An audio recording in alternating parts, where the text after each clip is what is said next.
priests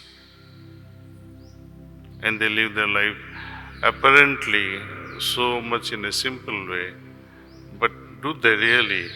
They may be having no shirt, only dhoti as a priest in the temple. But what about the hours when they are not in the temple? Have you seen all those things?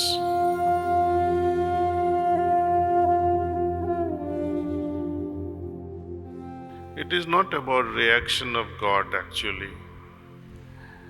Love aspect or even complaining aspect or disliking God. It is not about how God will respond.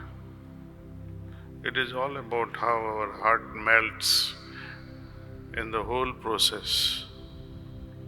That melting itself is a great response.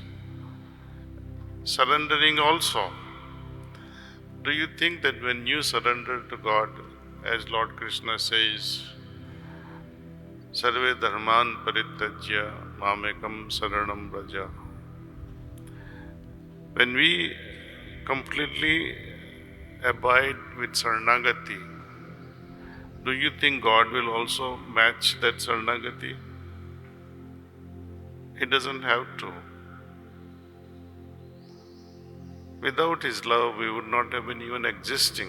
So the question of responding from His side does not arise at all. It is how we respond to His already given love to us. How we melt our heart, how we take Saranagati. It is the act of Saranagati to the entire existence, not only to God.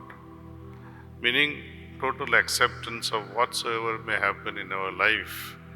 Be grateful to God and say, thank you, my Lord. Thank you for having created the circumstances.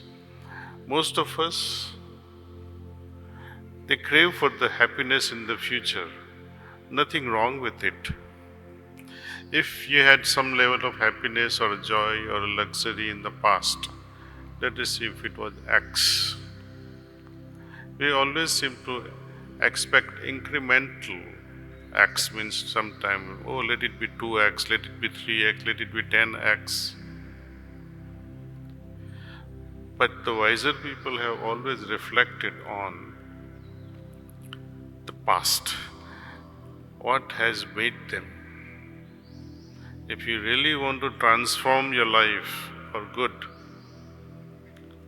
see how you have changed in the past, what circumstances were there that prompted you to change your life, your lookout on life, and what you became out of those circumstances.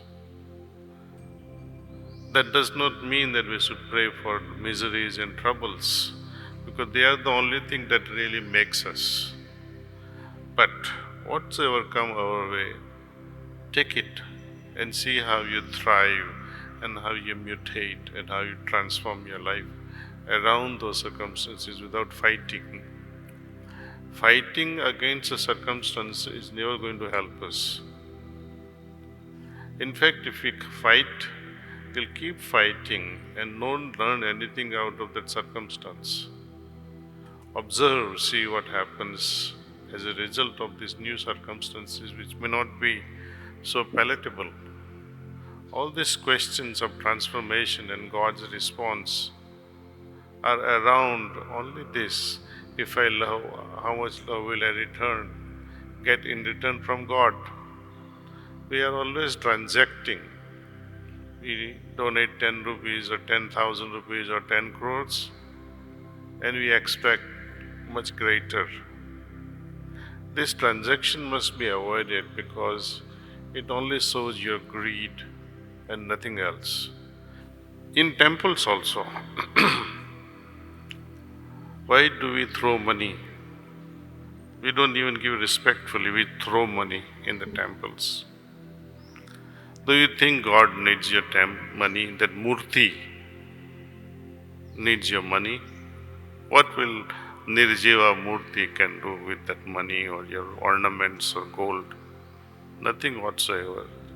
But the very act of sharing all that money as well as your ornaments, do you think God will receive in the heavens or wherever He is? If He has a form, He will use it. He doesn't have a form. Who uses all the money that you give and ornaments you throw in temples? Think over it. It goes to the trustees, and you don't even know who they are and how they are spending. Priests,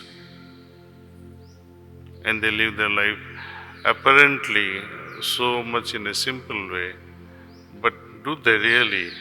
They may be having no shirt, only dhoti as a priest in the temple. But what about the hours when they are not in the temple? Have you seen all those things? So let's not have any transaction with our worshipable gods and goddesses. Best is to adore, revere, and make that divine life instead of moving towards such places. Make your life divine. Make your shariram, your body, as a tirtham for God. Then you don't have to run from one tirtha to another tirtha because you are yourself ennobled tirtham. Try to create that within.